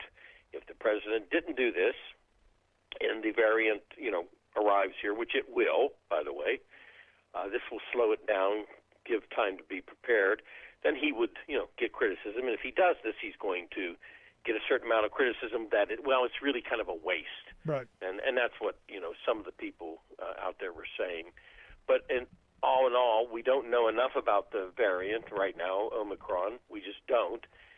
They're taking precautions. This might be one of those things where they say, okay, it's not as deadly as we thought. It's more transmittable than we thought, but not as deadly. I mean, who knows yet? Yeah. This is the early stages, and so they're doing this, sort of preliminary attempt to at least slow it down, I think, with the travel. I don't think you could. I don't think you can go hair on fire at this point, because I think people are burnt out, man. I know I am. Right. I'm burnt out on this virus stuff. I want it to be over, but I'm also smart enough to go, we should still be protecting ourselves. Right, and we don't know enough about it yet. And again, they know it's coming from these 7 countries, so they're temporarily stopping that. That may loosen up, and they've got to look at how you test for this variant. We had the Delta variant. We've had other variants. This isn't the first one. I don't think you're going to. Well, I know you're not going to see a shutdown out of the president. You're not going to see that. I don't think we're going to see total shutdowns. In general, in the United States, like you said, been there, done it. But obviously, the president stressed something. Get your vaccinations. I've had my booster. Get your vaccinations. Wear your masks, especially at indoor settings. And I am seeing more people wearing masks, by the way, than I have seen in the last month. Really? Yes, I will say that. In different places. Now, I'm not saying the whole place is covered with masks, but I am definitely seeing more than I have seen in the last month. Yeah, I mean, ultimately, I don't want to mandate anyone to do anything. I want you to be smart enough to do it because, well, you want to protect yourself. And look, if you don't care about me, at least care about yourself. Right. That just kind of seems like common sense to me on a certain level. Right. And I think these are precautions that, we have to take till we know what we're dealing with. And again, the more vaccinations that happen, the better you are to be prepared against it. I know personally 2 people that passed away. One was 32, The other was 60-some, not vaccinated. And I know somebody will come up with, well, I know somebody that was vaccinated and passed away. That's true. These were two people that did not have health conditions. Right. No, and that's where I've come to the point where I'm at now. Look, you don't want to get vaccinated. Overwhelmingly, the number of people who are in hospitals and dying from it are the unvaccinated. Unvaccinated. You know, I'm okay with it. You know, if that's your choice, it's your choice, and that's the road you want to take. You know, good luck. Right. Exactly. Because you know, I'm not going to go. You know, like I'm not going to be getting into fights with people in the streets. I'm hoping people aren't going to pull knives on other people in the subway like we saw up in Boston. It's at this point, you know, I guess we just have to go through this and suffer through it. I mean, we've got it, and I've got it in my family, you know, where there's arguments over this. And, you know, we've gotten vaccinated. My dad has gotten vaccinated, and some of my family have, and some of my family haven't. Yeah. Now, do you let anyone who's not vaccinated go around your father? No, if I know that they're not vaccinated, then we take precautions on that. If my dad's out at a setting, you know, of course, we have been going this summer. We do outside settings a lot, you know, on the patio and things like that. But no, if we know that somebody has been sick in the family and they're unvaccinated, then I don't do it. Okay, maybe, yeah, that's the way we go. But Bob, as always, I appreciate the time and thoughts. Always good to hear from you. Thank you, Rick. Our good friend, former Ohio Congressman Bob Ney. I'd love to hear your thoughts. You can email me, rick@thericksmithshow.com. Any things that you want to hear Bob talk about, we'll make sure that we get it out to Bob. I do want to finish up with the couple of other emails that we got from folks. Brian from Pennsylvania said, I heard you over in New York City over the weekend talking about the Rittenhouse trial and how you predicted the outcome, but never said whether or not you thought it was the right outcome. Was it? What would you have done if you were on the jury? I don't know what I would have done on the jury, to be honest. My mindset has always been, and I've been very clear about this from the beginning, he should have never been there. You don't go looking for trouble. And I know the stories of, someone hired him to protect a parking lot. He went there voluntarily to protect a parking lot. You know, all of the stories that go, he was protecting something. He was protecting property. Is ludicrous to me because he wasn't on that property when that shooting happened. You know, if someone's inside the house and someone breaking into your house, I don't have a problem with it. But he was in a place that violence was going to happen. The news media was very clear. The police were very clear. They declared, you know, the state of emergency. Stay the hell away. Any parent, you know, if my kid would have gone, hey, I'm going, no, you're not. This is my problem. And this is where, you know, from the beginning I said, you know, you look at the video, the clip of the video, he was defending himself. In that moment, he was defending himself. That guy that hit him in the head with the skateboard, it had been over for him. So in that moment, he was defending himself. My problem came back to why he was there.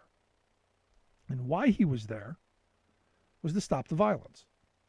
And he was going to use violence if he had to. That's why you take an AR-15 to what is going to possibly be a riot. It's for no other reason. Oh, it's a visual deterrent. No.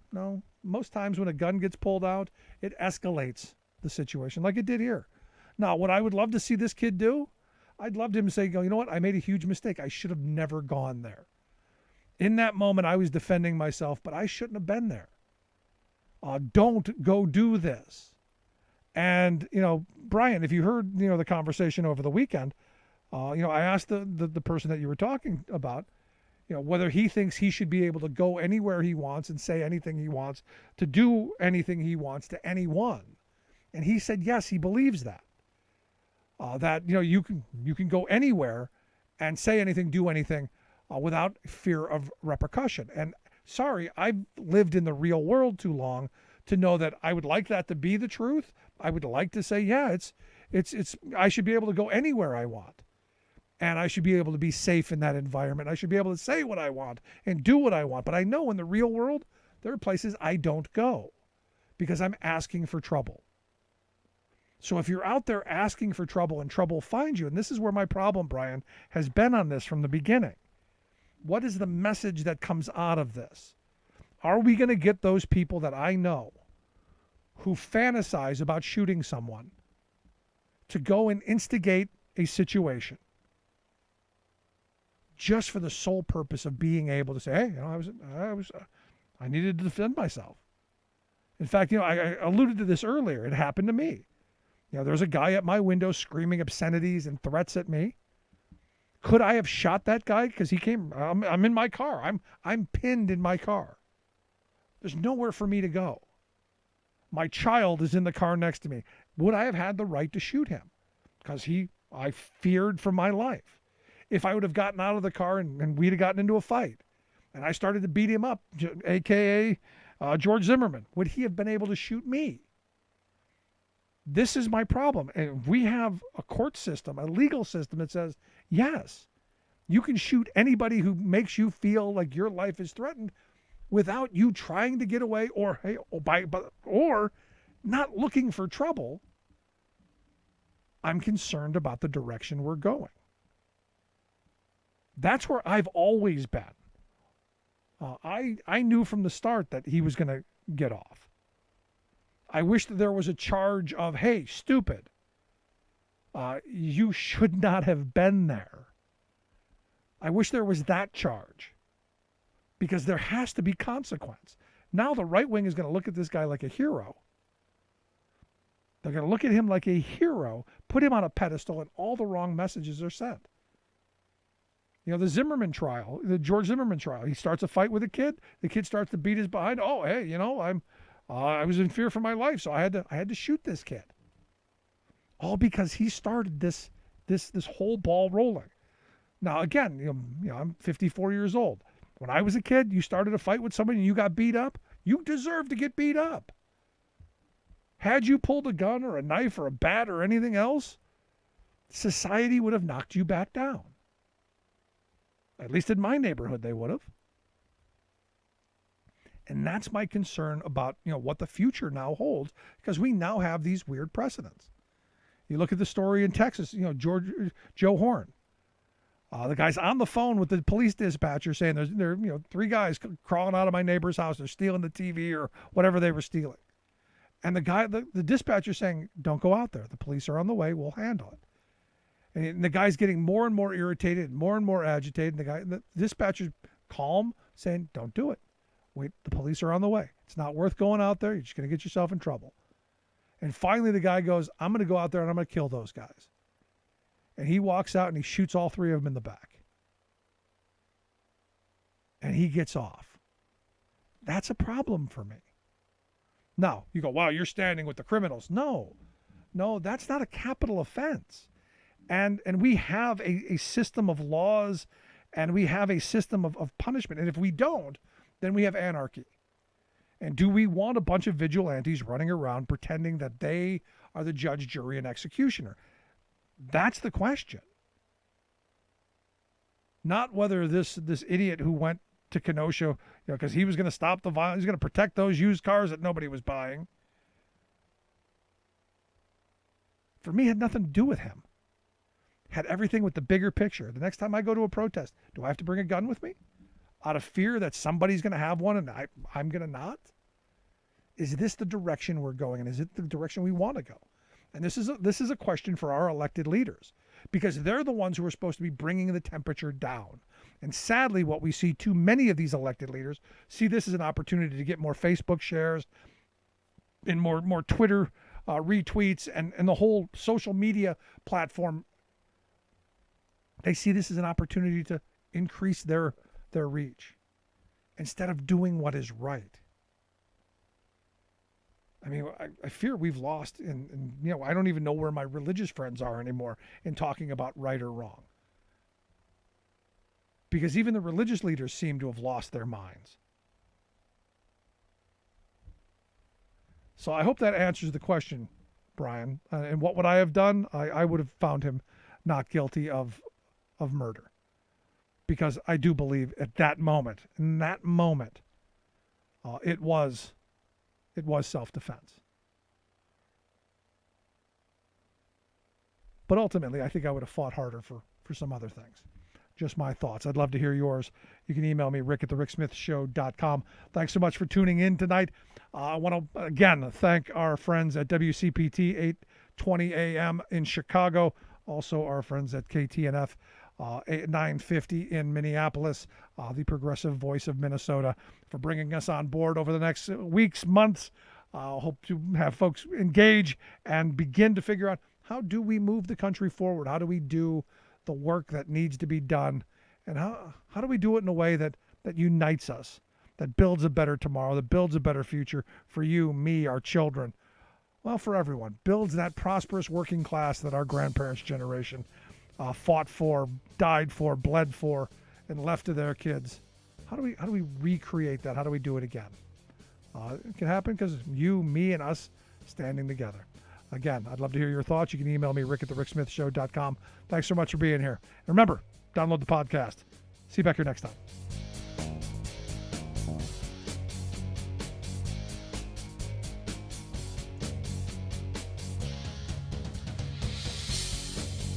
You've been listening to The Rick Smith Show. Email Rick at rick@thericksmithshow.com. Until next time, this has been The Rick Smith Show, where working people come to talk.